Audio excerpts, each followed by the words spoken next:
시청자 여러분 안녕하십니까?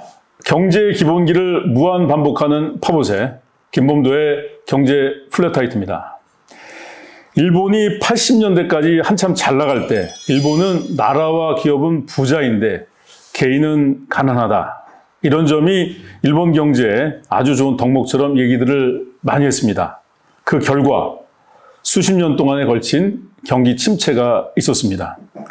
해외 수출 붐과 부동산 거품이 빠지면서 일본이 경제 규모에 비해서 내수를 든든하게 뒷받침하는 소비자의 양과 질이 부실하다는 것이 결국 밝혀졌죠. 제가 존경하는 언론인 선배 마틴 울프 형님이 중국과 일본 경제를 단순 비교하는 건 무리지만 중국도 일본의 전철을 밟게 되는 건 아닌가 이런 염려를 하고 있는 것 같습니다. 칼럼에서는 마틴 울프 형님이 이런 얘기는 안 했습니다. 이건 제 생각입니다. 우리나라는 어떤 상황인지 살펴보게 되고 경제학적으로도 여러 질문 또 논쟁을 불러일으킬 수 있는 좋은 칼럼이라는 생각이 듭니다. 국제통화기금 IMF에 따르면 중국이 2023년에 세계 총저축의 28%를 차지하고 이 수치는 미국과 EU의 저축률 합친 점유율 33%보다 약간 낮은 수준입니다. 중국 자본시장이 개방된 시장 경제라면 세계 최대 규모입니다. 중국의 높은 저축률이 고속 성장하는 경제에서는 좋은 투자 기회였지만 부동산 붐이 끝나면서 높은 저축률이 중국의 문제뿐만 아니라 글로벌 금리와 글로벌 국제 수지에도 중요한 요인이 되고 있습니다. 중국의 저축률이 높은 것은 중국 일반 시민과 가정이 검소해서가 아닙니다. 국민 소득에서 가계가 차지하는 비중도 아주 낮습니다. 북경대 마이클 패티스 교수는 중국의 저축 문제는 상당 부분이 분배 문제이기 때문에 저축률을 낮추기가 어렵고 GDP의 40%를 넘는다고 얘기하고 있습니다.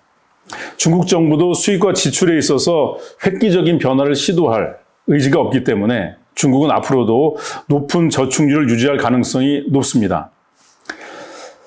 국내 투자와 경상수지 흑자가 저축률과 균형을 이루지 못하면 한마디로 수요와 공급이 불균형하면 경기 침체, 불황을 통해서 균형을 이룰 수밖에 없습니다. 중국이 지금처럼 높은 저축률을 유지하면 장기 침체는 피할 수 없을 것 같습니다.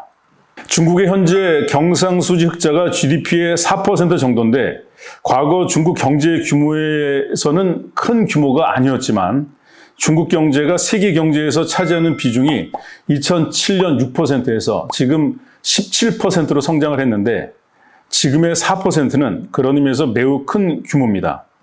그만큼 다른 나라들이 경상수지 적자를 기록하겠죠.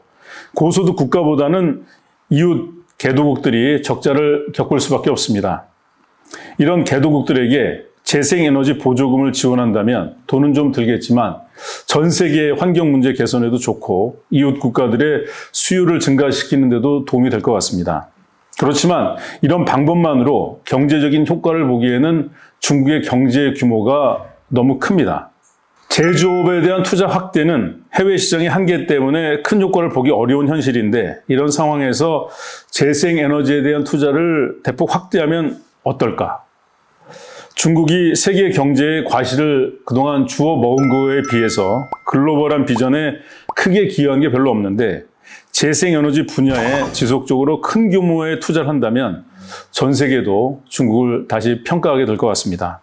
결국 중국의 경제 규모, 발전 단계, 과도한 저축에 맞는 거시경제 전략은 GDP에 대비해서 민간과 공공소비를 증가시켜야 합니다. 부동산 규제 완화, 법인세율 인하 같은 일시적인 호들갑이 아니라 소득과 소비의 분배를 합리적으로 변화시켜 나가야 합니다.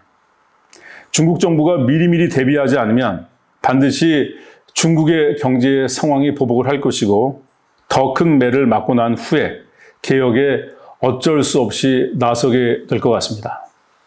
김범도의 경제 플랫타이트였습니다. 고맙습니다.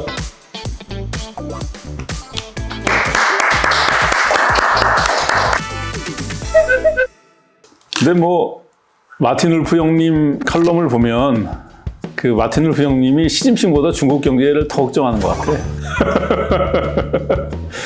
근데 뭐 이렇게 얘기 들어보면 이제 소득, 소비의 분배를 합리적으로 해야 된다. 이게 이제 약간 소득 주도 성장 느낌이 나는데 좀 다른 점은 뭘까?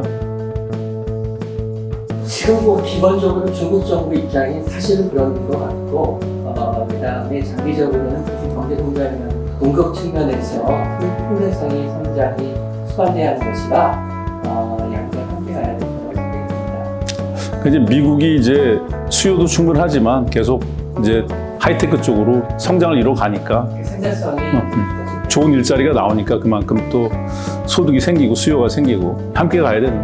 그러니까 뭐 어느 한 가지만 강조하는 건 사실은 좀 포퓰리즘, 그지? 공급만 또 지나치게 강조하는 것도 좀 흑심 있는 거 아니야?